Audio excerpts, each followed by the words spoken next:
ನಮಸ್ತೆ ಫ್ರೆಂಡ್ಸ್, ಅಕ್ಷಯ ಪಾತ್ರೆ ಅಡುಗೆ ಮನೆಗೆ ನಿಮಗೆಲ್ಲರಿಗೂ ಪ್ರೀತಿಯ ಸ್ವಾಗತ. ಇವತ್ತು ನಮ್ಮೂರಿನ ಒಂದು ಸ್ಪೆಷಲ್ ಸಿಹಿ ಶೀರಾ ಅಥವಾ ಕ್ಷೀರ ಮಾಡ್ತೇನೆ. ಇದು ಗೋಧಿ ರವೆ ಅಥವಾ ಬನ್ಸಿ ರವೆ ಸಿಗ್ತದಲ್ಲ, ಅದರಲ್ಲಿ ಮಾಡುವಂಥದ್ದು. ಕಡಿಮೆ ವಸ್ತುಗಳು ಸಾಕು, ಬೇಗನೆ ಮಾಡಬಹುದು. ತುಂಬ ರುಚಿಯಾದ ಸಿಹಿ.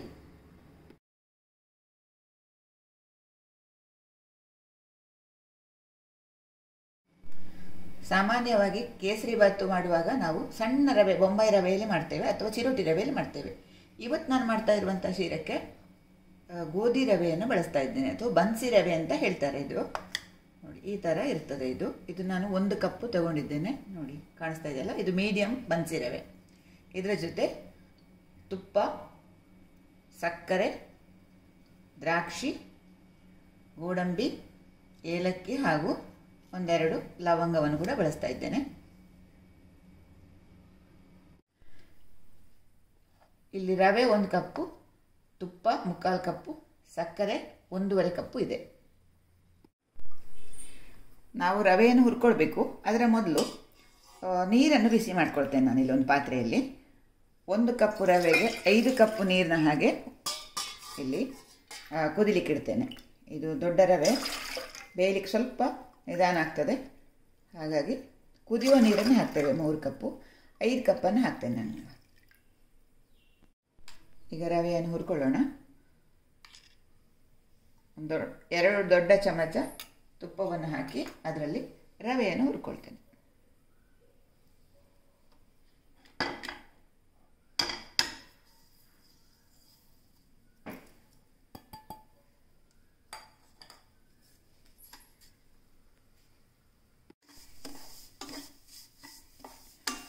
ತುಪ್ಪದಲ್ಲಿ ಹುರಿಯುವಾಗ ಈ ಹಳದಿ ಬಣ್ಣ ಇರುವಂಥ ರವೆ ನೋಡಿ ಬೆಳ್ಳಗಾಗ್ತದೆ, ಆಮೇಲೆ ಹೊಂಬಣ್ಣಕ್ಕೆ ಬರ್ತದೆ, ಡಾರ್ಕ್ ಕಲರ್ ಬರ್ತದೆ. ಅಲ್ಲಿ ತನಕ ಹುರಿಬೇಕು. ಹುರಿಯುವಾಗ ನಾವು ಉರಿ ದೊಡ್ಡದು ಮಾಡಬಾರ್ದು, ಸಣ್ಣ ಉರಿಯಲ್ಲಿ ಹುರ್ಕೊಳ್ಬೇಕು. ನೋಡಿ, ತುಪ್ಪ ಸಾಕಷ್ಟು ಹಾಕೋಬೇಕು ಈಗಲೇ, ಆವಾಗ ಚೆನ್ನಾಗಿ ಬರ್ತದೆ.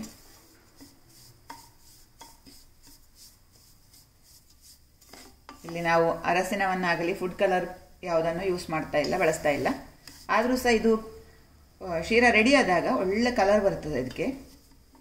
ಅದು ನಾವು ಹುರಿಯುವುದರಲ್ಲಿ ಉಂಟು. ಸ್ವಲ್ಪ ಹೊಂಬಣ್ಣಕ್ಕೆ ಹುರಿಬೇಕು. ಈಗ ನೋಡಿ, ಬೆಳ್ಳಗಾಗ್ತಾ ಇದೆ, ಇನ್ನೊಂದು ಸ್ವಲ್ಪ ಆಗಬೇಕು.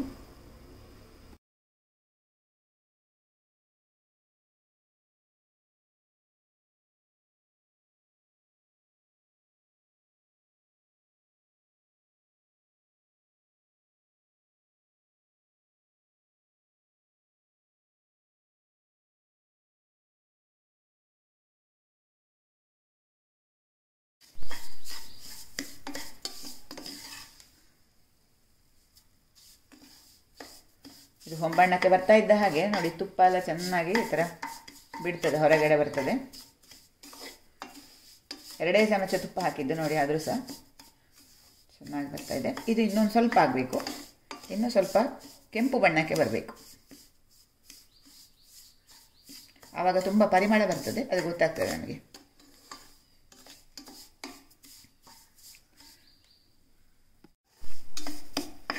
ನೋಡಿ, ಇದರ ಕಲರ್ ಈಗ ಇದು ಆಯಿತು. ಇದಕ್ಕೆ ನಾನು ಕುದಿತಾ ಇರುವಂಥ ನೀರನ್ನು ಸೇರಿಸ್ತೇನೆ.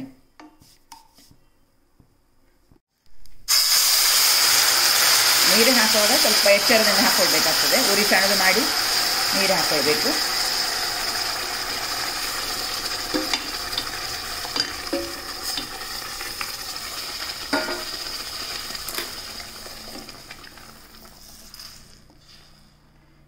ಇನ್ನೀಗ ಸ್ವಲ್ಪ ದೊಡ್ಡ ಉರಿಯಲ್ಲಿ ಬೇಯಿಸ್ಕೊಳ್ಬೋದು.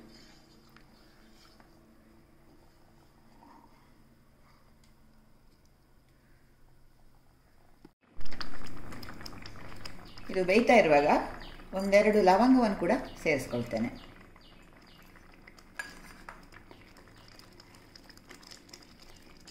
ಇದೊಂದು 80% 90% ಬೆಂದ ಮೇಲೆ ಇದನ್ನು ಮುಚ್ಚಿಟ್ಕೊಳ್ಬೋದು. ನೋಡಿ, ಈ ಥರ ಹಾರ್ತದೆ ಅದು. ಹಾಗಾಗಿ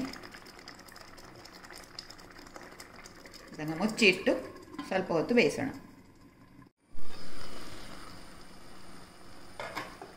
ಚೆನ್ನಾಗಿ ಬೆಂದಿರಬೇಕು ರವೆ.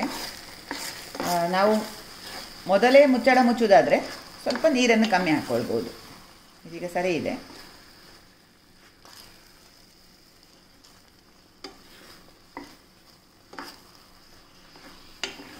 1 ನಿಮಿಷದಲ್ಲಿ ನೀರು ಆರ್ತದೆ, ಆಮೇಲೆ ಸಕ್ಕರೆ ಹಾಕೋಣ.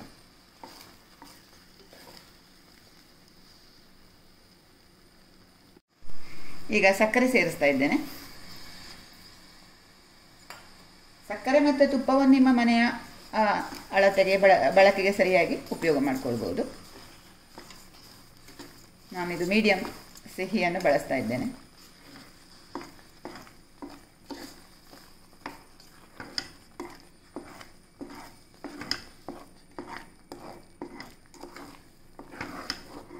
ಒಂದು ಕಪ್ ರವೆಗೆ 2 ಕಪ್ಪು ಸಕ್ಕರೆಯ ಪ್ರಮಾಣದಲ್ಲಿ ಬಳಸುವವರು ಇದ್ದಾರೆ, ಕಡಿಮೆ ಬಳಸುವವರು ಇದ್ದಾರೆ.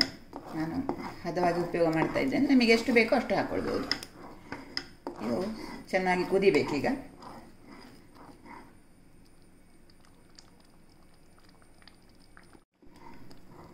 ಇದನ್ನು ನಮ್ಮೂರ ಗೆಳತಿ ಶ್ರೀಪ್ರಿಯ ಕುದ್ದಣ್ಣಯ್ಯ ಅವರು ನನಗೆ ರಿಕ್ವೆಸ್ಟ್ ಮಾಡಿದರು, ನಿಮ್ಮಲ್ಲಿ ಮಾಡುವಂಥ ಸ್ಪೆಷಲ್ ಶೀರಾ ಮಾಡಿ ತೋರಿಸಿ ಅಕ್ಕ ಅಂತ. ಹಾಗಾಗಿ ಅದನ್ನೇ ಮಾಡ್ತಾ ಇದ್ದೇನೆ. ಬೊಂಬಾಯಿ ರವೆ ಅಲ್ಲ, ಗೋಧಿ ರವೆಯಲ್ಲಿ ಮಾಡುವಂಥದ್ದು. ಇದರ ರುಚಿ ಬೇರೆ ಥರ ಇರ್ತದೆ ನಮ್ಮದು.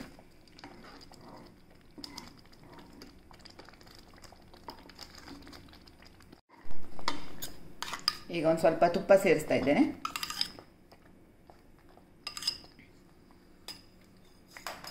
ಮತ್ತೆ 2 ಸ್ಪೂನ್ ತುಪ್ಪ ಹಾಕಿದ್ದೇನೆ.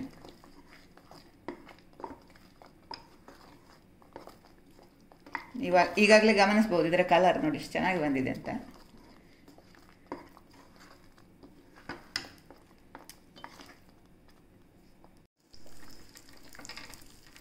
ಸ್ವಲ್ಪ ಗೋಡಂಬಿ ಮತ್ತು ದ್ರಾಕ್ಷಿಯನ್ನು ತುಪ್ಪದಲ್ಲಿ ಹುರ್ಕೊಳ್ತೇನೆ, ಹುರಿದು ಹಾಕ್ತೇನೆ.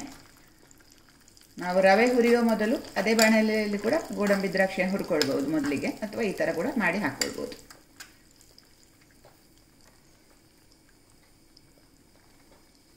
ಸಾಕು, ದ್ರಾಕ್ಷಿಯನ್ನು ಕೆಂಪಗಾಗೋದು ಬೇಡ.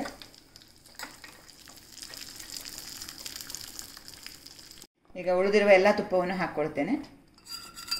ನಾನು ಆಗಲೇ ಹೇಳಿದ ಹಾಗೆ ತುಪ್ಪ ಬೇಕಾದರೆ ಕಡಿಮೆ ಸೇರಿಸ್ಕೊಳ್ಬೋದು ನಿಮ್ಮ ಮನೆ ಬಳಕೆಯ ಅಂದಾಜು ಮೇಲೆ. ನಾವು ಸ್ವಲ್ಪ ಹೊತ್ತಾದರೆ ಸಾಕಿದು, ಆಗ್ತಾ ಬಂತು.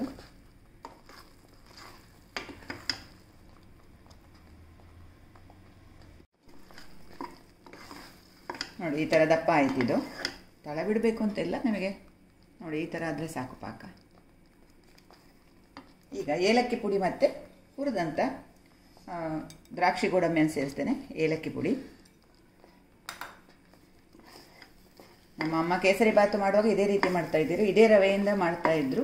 ಇದಕ್ಕೆ ಕೇಸರಿಯನ್ನು ಸೇರಿಸ್ತಾಯಿದ್ರು, ಹಾಲಲ್ಲಿ ಕದಡಿದಂಥ ಕೇಸರಿಯನ್ನು ಕೂಡ ಸೇರಿಸ್ಕೊಳ್ತಾಯಿದ್ರು. ಈಗ ಗೋಡಂಬಿ ಮತ್ತು ದ್ರಾಕ್ಷಿಯನ್ನು ತುಪ್ಪದಲ್ಲಿ ಹುರಿದಿದ್ದಲ್ಲ ಅದನ್ನು ಹಾಕ್ತಾಯಿದ್ದೇನೆ. Gas off ಮಾಡ್ಕೊಳ್ತೇನೆ. ಇದು ರೆಡಿ.